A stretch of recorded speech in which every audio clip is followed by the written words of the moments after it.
The Galactic Imperium had ruled the stars for 12,000 years. Their fleets were countless. Their conquered worlds numbered in the tens of thousands. Every species in the known galaxy had bent the knee to their power or faced complete destruction. The Imperial Navy was the largest military force ever assembled in the history of the universe, and no one had ever dared to challenge them. The very idea of resistance was considered madness. This was the reality of the galaxy.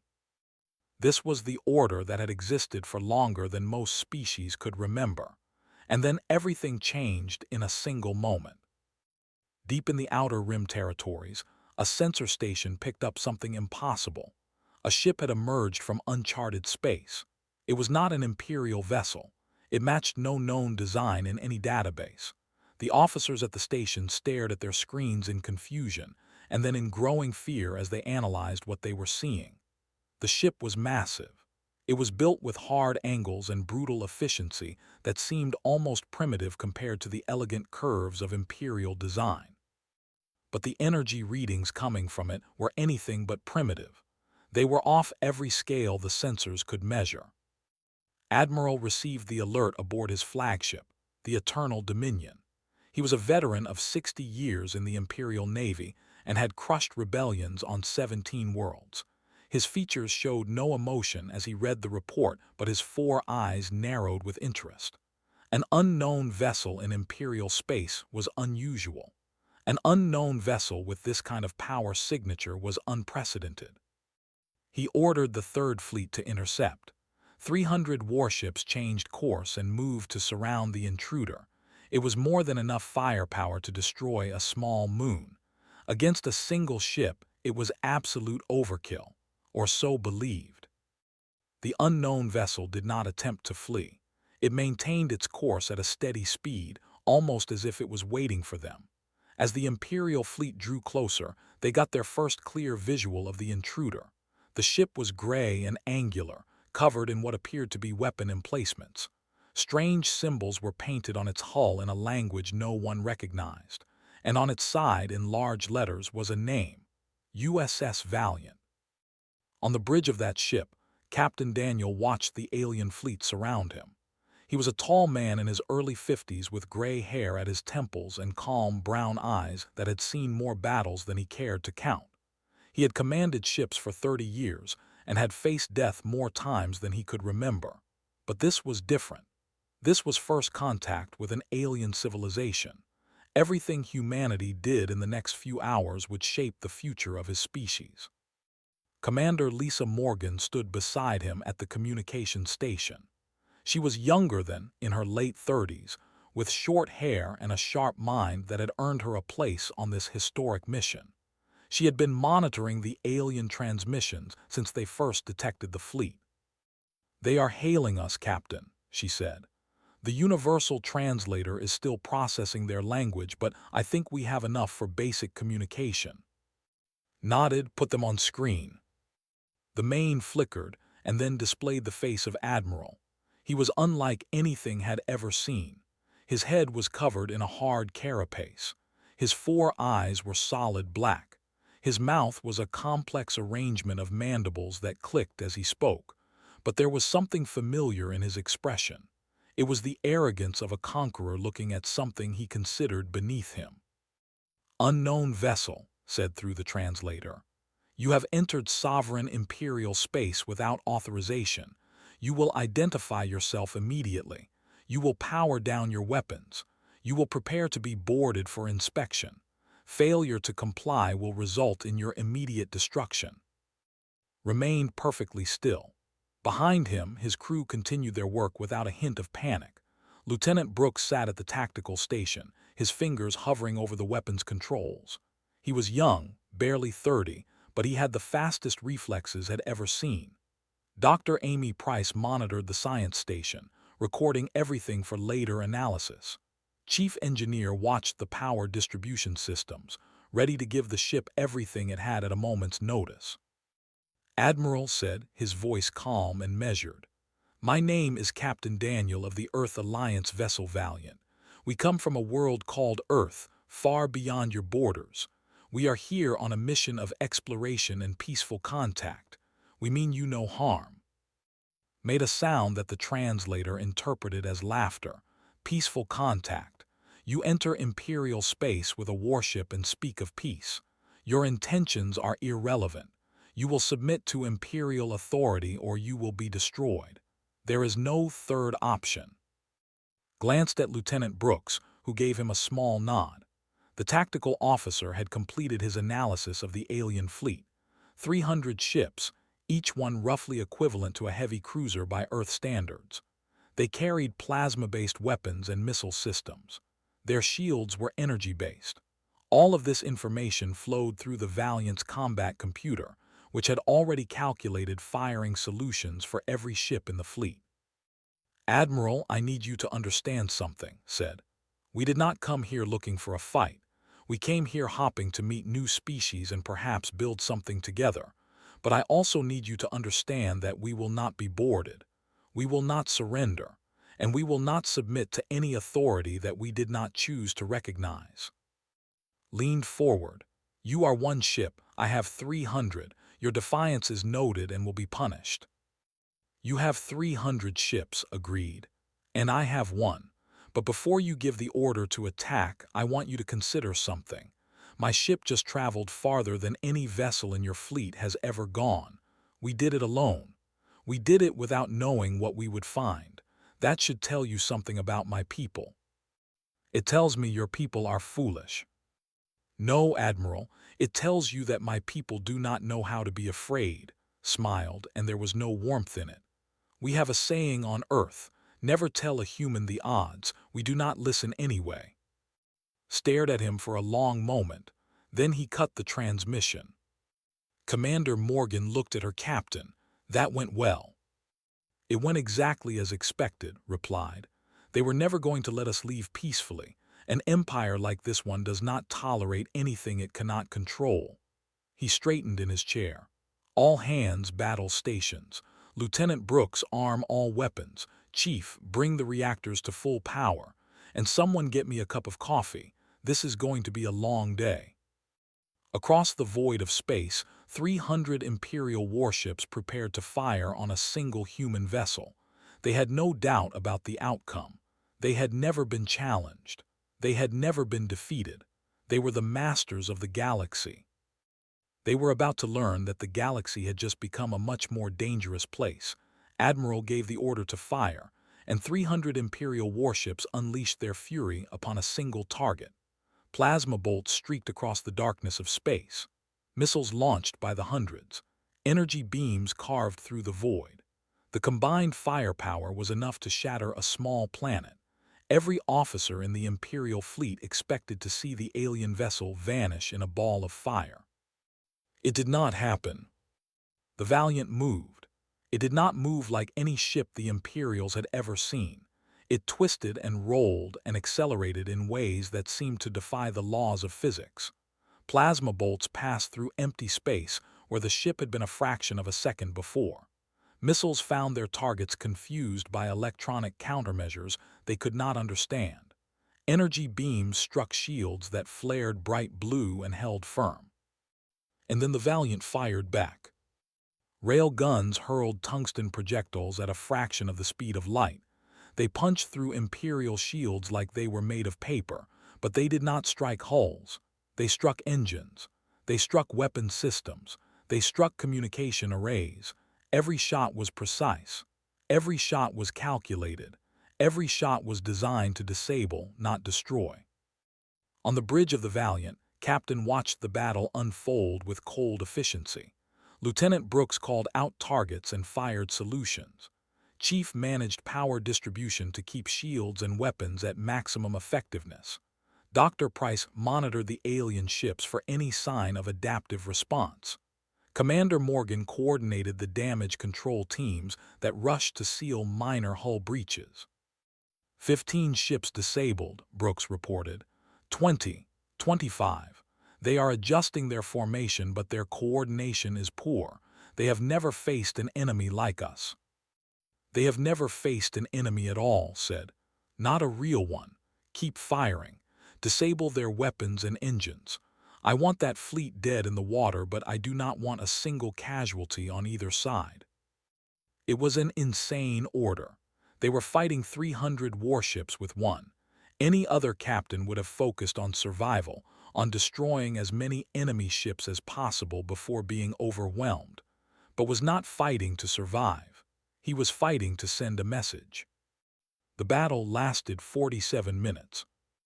When it was over, the Imperial Third Fleet drifted helplessly in space. 283 ships had been disabled. Their weapons were slag. Their engines were cold. Their communication systems were destroyed. The remaining 17 ships had fled into hyperspace, carrying tales of horror back to the Imperial core worlds. Admiral sat in the darkness of his powerless flagship and stared at the that showed the human vessel cruising past his broken fleet. He had lost everything: his career, his honor, his understanding of how the universe worked, and the humans had not killed a single member of his crew. That was the part that haunted him most. They could have destroyed every ship. They had the power. They had the opportunity, but they had chosen mercy, and somehow that made them more terrifying than any enemy he had ever faced. On Prime, the capital world of the Galactic Imperium, Supreme Chancellor Ash received the news in his throne room. He was an ancient creature, his species, one of the founding members of the Imperium. He had ruled for 300 years and had seen countless challenges to imperial authority. All of them had been crushed without mercy. But this was different. This was not a rebellion by conquered slaves. This was not a border dispute with a minor power. This was something new, something that had come from beyond the edges of known space, something that had just humiliated the Imperial Navy in a way that had never happened before. "Who are these humans?" Ash demanded. His voice echoed through the vast chamber where his advisors had gathered. "Where did they come from? How is this possible?" Intelligence Director N stepped forward. She was a tall, thin creature with silver skin and eyes that could see in spectrums no human could perceive. Her job was to know everything that happened in the galaxy, and for the first time in her career, she had failed. "They come from a world called Earth, Supreme Chancellor. It is located in an uncharted region beyond the Outer Rim. Our scouts never explored that sector. It was deemed too poor in resources to merit attention."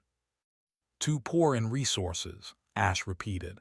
"And yet they build ships that make our dreadnoughts look like children's toys. Explain this to me." N hesitated. "We have analyzed the data from the battle. Their technology is not universally superior to ours.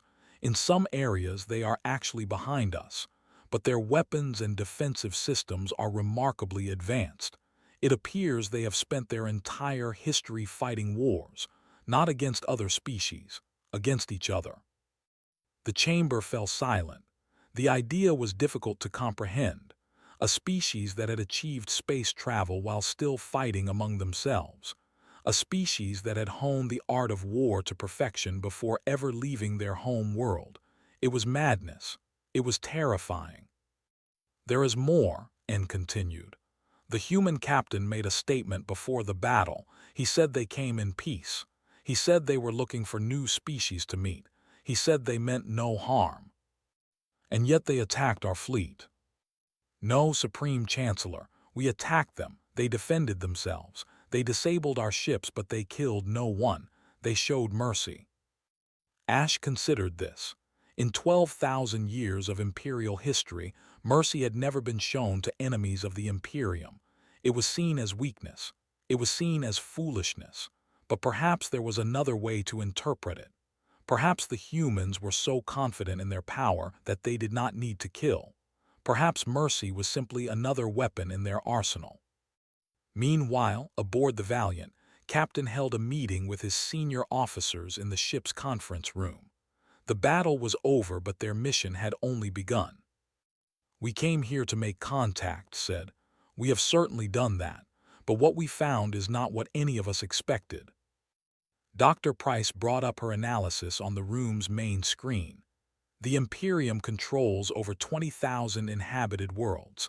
Hundreds of different species live under their rule, but from what I can determine, only a handful of those species joined willingly. The rest were conquered, enslaved. Commander Morgan frowned. An empire built on slavery. An empire built on the assumption that might makes right, said. They have never faced a true challenge. They have never had to justify their existence. They simply took what they wanted because no one could stop them. And now, Lieutenant Brooks asked. Was quiet for a moment. Through the conference room's window, he could see the stars stretching out into infinity. Somewhere out there, 20,000 worlds waited in chains. Somewhere out there, billions of beings lived and died under the boot of imperial oppression. Now they have met humanity, said, and nothing will ever be the same. Chief Engineer worked through the night to complete the modification. It was not a weapon. It was not a shield enhancement. It was something far more dangerous. It was a communication system capable of broadcasting across the entire Imperium simultaneously. It is ready, Captain, reported the next morning. He was a heavy-set man with graying hair and hands that had built and repaired more starship systems than he could count. We can piggyback on their own relay network. Every communication satellite, every broadcast station, every ship with a receiver will pick up our signal. They cannot block it without destroying their own infrastructure. Captain nodded slowly. He had made his decision during the long hours after the battle. The Valiant could not fight the entire Imperial Navy. Even with their technological advantages, they were still one ship against thousands. But there was another way to fight, a way that did not require weapons at all. Commander Morgan said, "Are you ready?" Lisa Morgan stood in front of the camera that would broadcast her captain's message across the stars. She had written the speech herself, working with Dr. Price to ensure the translator would convey the meaning accurately. "Ready, Captain." Took his position. He straightened his uniform. He thought about the billions of beings who would see this message. Slaves and masters, conquerors and conquered, an entire galaxy that had never known anything but imperial rule, and he began to speak. "My name is Captain Daniel. I come from a world called Earth. Until yesterday, my people did not know that life existed beyond our own star system. We came here hopping to meet new friends. We came here hopping to learn about the wonders of the universe. What we found instead was an empire built on chains." The message traveled at the speed of light through the Imperial relay network. It reached the core worlds within minutes. It reached the outer rim within hours. Every screen on every world in the Imperium showed the face of a human speaking words that no one had ever dared to speak before. "We have seen your fleets. We have seen your power. We have seen what you do to those who cannot defend themselves. And we want you to know something. We are not afraid of you. We will never be afraid of you, because we have seen empires before. We have seen tyrants who thought they would rule forever, and we have seen them fall." On the mining world of, a species called the watched the broadcast in their underground barracks. They were small, furry creatures with large eyes adapted to the darkness of the mines where they had labored for 3,000 years. Their ancestors had been free once.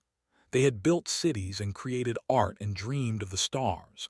Then the Imperium had come. A young named stared at the screen. She had never seen anything like the human captain. He spoke with a confidence that seemed impossible. He looked at the camera as if he was looking directly at her, and his words stirred something in her heart that she had never felt before. "We do not seek to conquer you," continued. "We do not want your worlds or your resources or your obedience. We want something far simpler. We want you to be free. Every species, every world, every being who has ever dreamed of something better than the chains they were born into. You deserve to choose your own destiny."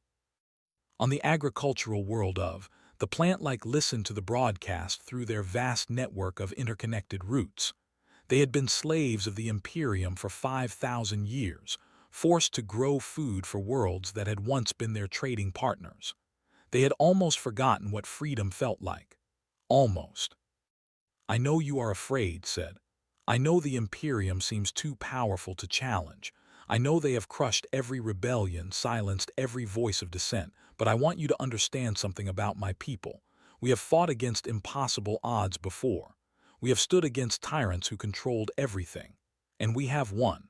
Not because we were stronger, not because we had better weapons. We won because we refused to give up. The message reached Prime. Supreme Chancellor Ash watched it in his private chambers with growing fury. He ordered his technicians to shut down the broadcast. They tried. They failed. The human signal was woven into the very fabric of Imperial communications. Cutting it off would mean cutting off everything. "Find that ship," Ash commanded. "Find it and destroy it. I do not care what it costs. I do not care how many fleets we lose. That vessel must be eliminated." But even as the Chancellor gave his orders, the damage was already done. The message had been heard. Across 20,000 worlds, beings who had known nothing but slavery their entire lives suddenly saw another possibility. They saw a species that had come from beyond the stars, that had defeated an Imperial fleet without killing anyone, that spoke of freedom as if it was something real. Anna put down her mining tool. Around her, others did the same. They looked at each other with expressions that mixed fear and hope in equal measure. No one spoke. No one needed to. On the stop their harvesting, their roots carried a simple message from one plant to the next across the entire planet. "Wait, listen, something is changing." Captain finished his broadcast with words that would echo through history. "The Imperium has told you that resistance is futile. They have told you that they are eternal, unchanging, invincible. They are wrong. Nothing built on the suffering of others can last forever. The universe does not work that way. Sooner or later, every chain is broken. Every wall falls down. Every tyrant meets their end. The only question is whether you will be there to see it." He paused. "We will be here, waiting, ready to help anyone who wants to be free. You are not alone anymore." The screen went dark. Across the galaxy, beings of every shape and size sat in stunned silence. Some dismissed the message as propaganda. Some feared it was a trap. But many, more than the Imperium would ever admit, felt something stir in their hearts. A tiny flame of hope that they had thought was dead forever. Lieutenant Brooks reported to the captain that Imperial fleets were mobilizing across the galaxy. Thousands of ships were being recalled from patrol duty. The largest military operation in Imperial history was being organized, and it was all aimed at one target. "They are coming for us," Brooks said. "Every ship they have." Nodded. He had expected this. He had planned for it. "How long do we have?" 3 weeks before the main fleet arrives. Smaller groups will reach us sooner." 3 weeks. It was not much time, but it would have to be enough. "Then we had better get to work," said. "We have a galaxy to wake up." Imperial Grand Fleet assembled in a region of empty space called the Null Zone. It was chosen specifically because there were no planets nearby, no asteroids to hide behind, no stellar phenomena to provide cover. There would be no escape for the human vessel. There would be no tricks. There would only be overwhelming force. 8,000 warships gathered in formations that stretched across thousands of kilometers. Battleships and cruisers and destroyers and carriers. The combined firepower was enough to destroy a star. It was the largest military force ever assembled in Imperial history, and it was all directed at a single target. Fleet Admiral commanded from his flagship, the Wrath of Empire. He was the most decorated military officer in the Imperium. He had conquered 17 worlds personally. He had crushed 4 major rebellions. He had never known defeat in 300 years of service.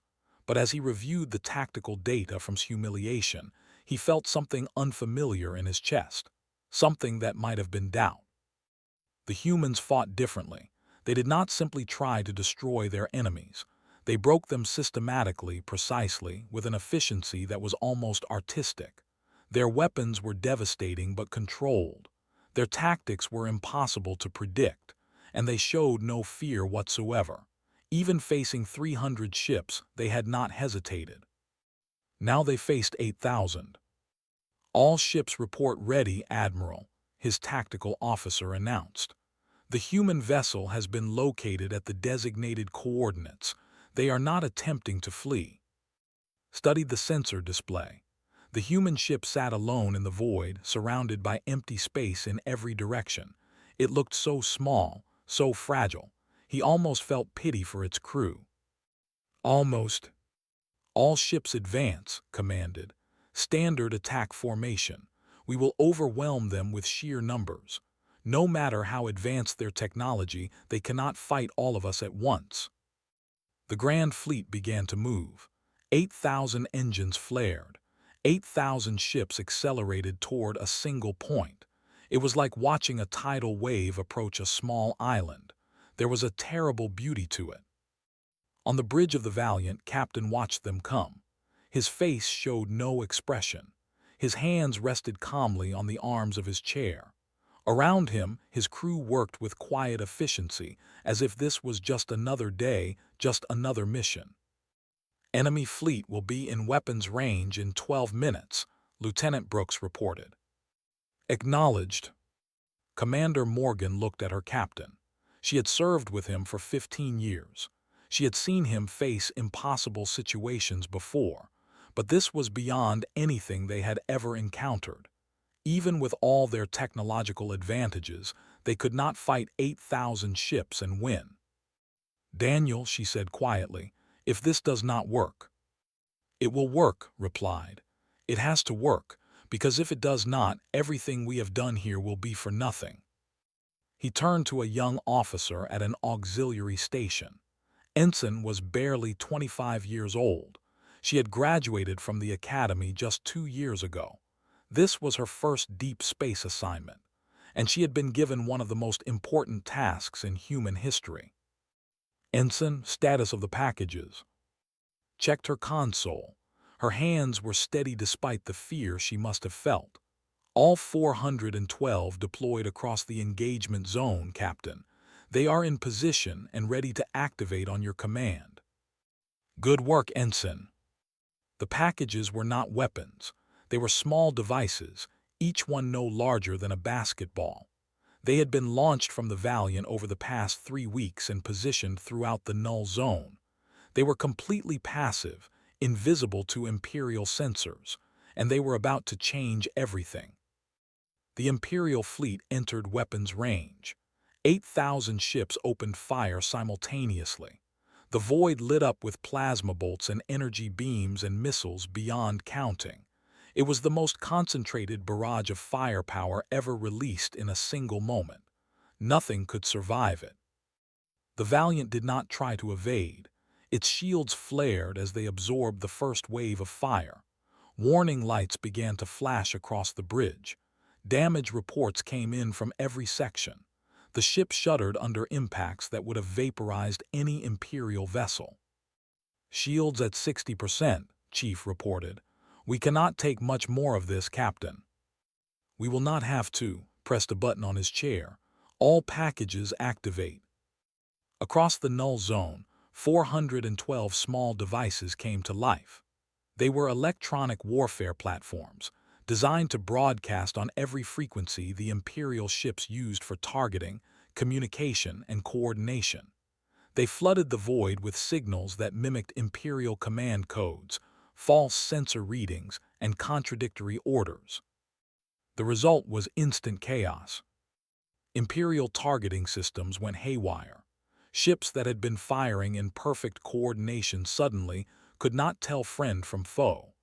Automated defense systems locked onto nearby Imperial vessels instead of the Valiant. Communication channels filled with static and conflicting commands. And then the shooting really began. Imperial ships began firing on each other. Missiles launched at the Valiant found Imperial cruisers instead. Energy beams meant for the human vessel carved through Imperial battle lines. Formations that had been perfectly maintained for centuries dissolved into confusion as captains tried desperately to regain control. The Valiant moved. It slipped through the chaos like a ghost, protected by the very confusion it had created. Lieutenant Brooks fired with precision that bordered on supernatural, targeting engines and weapon systems and communication arrays. One by one, Imperial ships went dark. Admiral watched in horror as his fleet tore itself apart. All ships cease fire, cease fire. But his orders could not be heard through the electronic storm. His fleet could not respond to commands they could not receive. The battle lasted 3 hours. When it was over, the Imperial Grand Fleet was broken. 3,000 ships had been disabled or destroyed, most by friendly fire. The remaining 5,000 had scattered, their coordination shattered, their formations in ruins. And the Valiant hung in the void, battered and but unbroken. Its shields were down, its hull was damaged, but it was still there.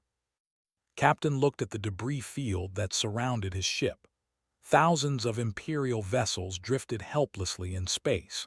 Millions of Imperial crew members sat in darkness, waiting for rescue that might never come.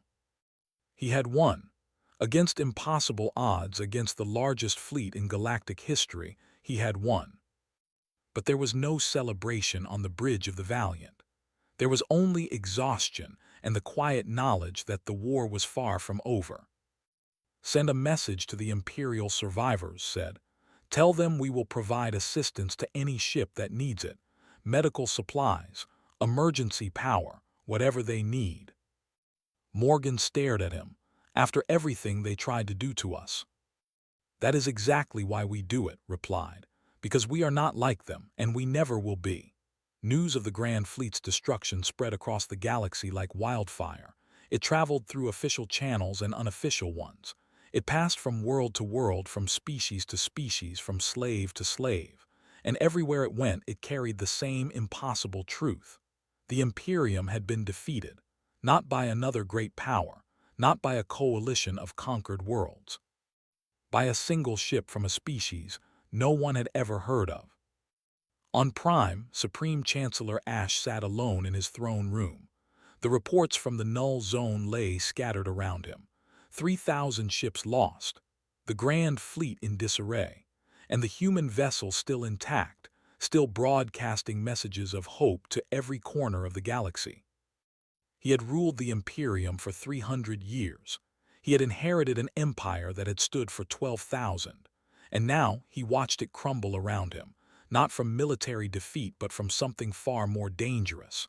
The conquered worlds were rising, not all at once, not in any coordinated fashion, but in 1,000 small rebellions that his remaining forces could not suppress. Onda had seized control of the mining complexes. They had taken the Imperial overseers prisoner but had not harmed them. They were waiting, they said, waiting to see what would happen next. Onda had stopped all food shipments to the Imperial core worlds. Without those shipments, billions would face starvation within months. On dozens of other worlds, similar acts of defiance by the day. The Imperium was not falling, not yet, but it was fracturing in ways that could not be repaired by force alone. 3 weeks after the battle, the first ships from Earth arrived. They were not warships. They were diplomatic vessels and humanitarian ships and construction craft. They carried supplies and medicine and engineers ready to help anyone who needed it. And they carried something else, a message from the government of Earth. The lead ship was the EAS Horizon. It carried Ambassador Cole, Earth's newly appointed representative to the galaxy. She was in her 60s, with white hair and sharp blue eyes that had negotiated peace treaties on 3 continents. When she had been asked to take this assignment, she had not hesitated for a moment. Ambassador Cole met with Captain aboard the Valiant. The ship was still undergoing repairs from the battle. Scorch marks covered its hull. Entire sections had been sealed off due to damage, but it was still flying. It was still fighting. "You have created quite a situation, Captain," Cole said as they sat in his ready room. Smiled wearily. He had not slept more than a few hours in the past 3 weeks. That was the general idea, Ambassador. "The Imperium is requesting negotiations. They want to discuss terms for a ceasefire." "I am sure they do. Their fleet is broken. Their economy is collapsing. Their conquered worlds are in open revolt. They have no leverage left. Cole nodded. And the conquered worlds, what about them? Several have already sent messages requesting formal relations with Earth. A dozen others. They want to know if we will protect them, if we will help them build something new. It was the question that would define humanity's role in the galaxy for generations to come. They could walk away. They could take their ship and go home and let the Imperium sort out its own problems. Or they could stay. They could commit themselves to the longest and most difficult task humanity had ever undertaken. They could help build a galaxy where freedom meant something. Cole looked out the window at the stars.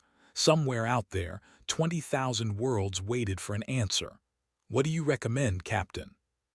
Was quiet for a long moment. He thought about his crew, about the sacrifices they had made, about the battles they had fought. He thought about the young who had sent a message thanking them for giving her hope. He thought about all the beings across the galaxy who had watched his broadcast and dared to dream of something better. "We did not come here to conquer," he said finally. "We came here to explore, to meet new species, to learn about the universe. But what we found was a galaxy in chains. And I do not believe we can simply ignore that, not and still call ourselves human." Ambassador Cole smiled. "That is what I thought you would say." The negotiations with the Imperium lasted 6 months. They were difficult and contentious and often seemed on the verge of collapse. But in the end, an agreement was reached. The Imperium would grant independence to any world that requested it. They would release all prisoners held for political crimes. They would accept human observers to ensure compliance. It was not a perfect solution. Many worlds chose to remain part of the Imperium, either from fear or from genuine preference. The Imperium itself survived, diminished but not destroyed. And there were those who argued that humanity had not gone far enough, that the entire system should have been dismantled. But Captain knew better than anyone that perfect solutions did not exist. Change came slowly. Freedom was not a gift that could be given. It had to be earned, protected, defended. The best humanity could do was provide an example, to show the galaxy that another way was possible. 1 year after the Valiant first entered Imperial space, a ceremony was held on the newly independent world of. Captain was invited as a guest of honor. He stood before a crowd of the small furry creatures who had worked in the mines for 3,000 years and watched as their flag was raised for the first time. A young approached him after the ceremony. It was the same young woman who had watched his broadcast in the underground barracks, who had put down her mining tool and refused to pick it up again. "Thank you," she said in carefully practiced English. "You gave us something we had forgotten. You gave us hope." Knelt down so he could look her in the eyes. "We did not give you anything," he said gently. "You always had hope. We just reminded you that it was there." Considered this for a moment, then she smiled. "Then thank you for reminding us." Looked up at the sky. Somewhere up there the Valiant was waiting. There were more worlds to visit, more species to meet, more chains to break. The galaxy was vast and full of wonders and terrors in equal measure. But for the first time in 12,000 years, it was also full of hope. And that was just the beginning.